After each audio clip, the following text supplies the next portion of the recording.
Omuziki nkyatabula gwe kanya kuteekako omuziki nkyatabula.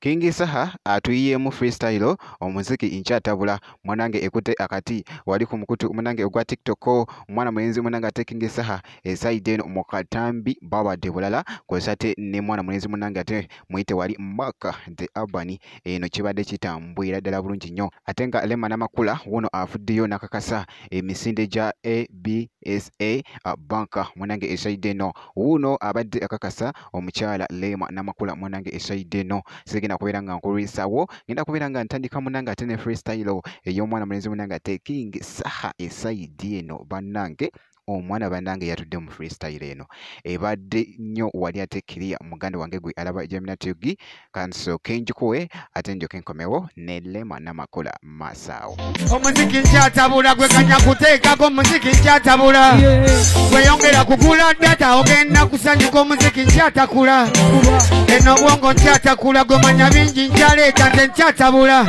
jukira nakusuubiza ziri 10 kate nninawo nez'omukwano 10 kate oluusi ngenda n'ebintabula nengamba nte ku 10 oba nte ku 10 enyimba ninanga mutwalo naye obwongo bugenda ne bwekwata wano obuzibu bwono omwana we mukubira essimu olumu tagikwata akimanyi bambi ndwala akanyo gikwata ndekenga ndwala obuzibu bwono omwana atakimanyi banayi ndwala amazima gono omwana buli lwatakwata nsiba ku salama nangenda okumulaba naye gavumenti kola oluguudo lw'esalaama mutulese ne tukaaba naye amazima mukola oluguudo lw'esalaama abantu b'esalaama mubayisa bubi ddala ab'esalaama mwandikoze oluguudo esalaama ne babomba omulanda bambalaba naye nga yoyo munange omuyimbi munange ate King Saha esaide eyo bwenti munange ate wemucekinzeko era nga katambyako katwedize nnyo ate wali munange ku mukutu ogwa TikTok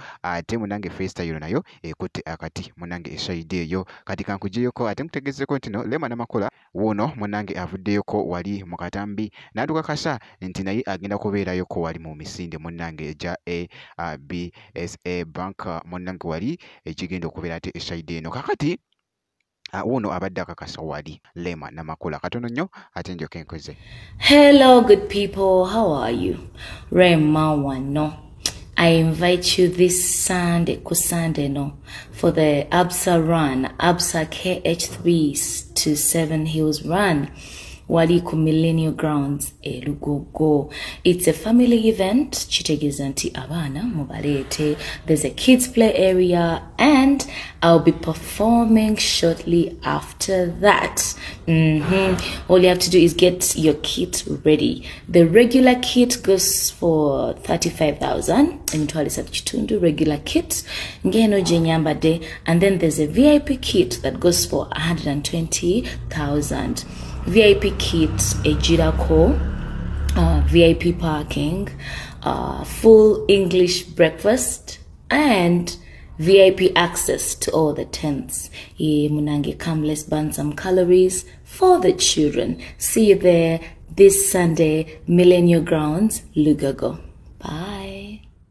naye nga bwekyo munanga ate bwekitambudde Lema Namakula akakaza nti no video jimpya like kosa n'okusubscribinga nakyo okikolere ddala era nga ngenda kubeera nga nkomawo ate maaso yo katono nnyo bwekiti.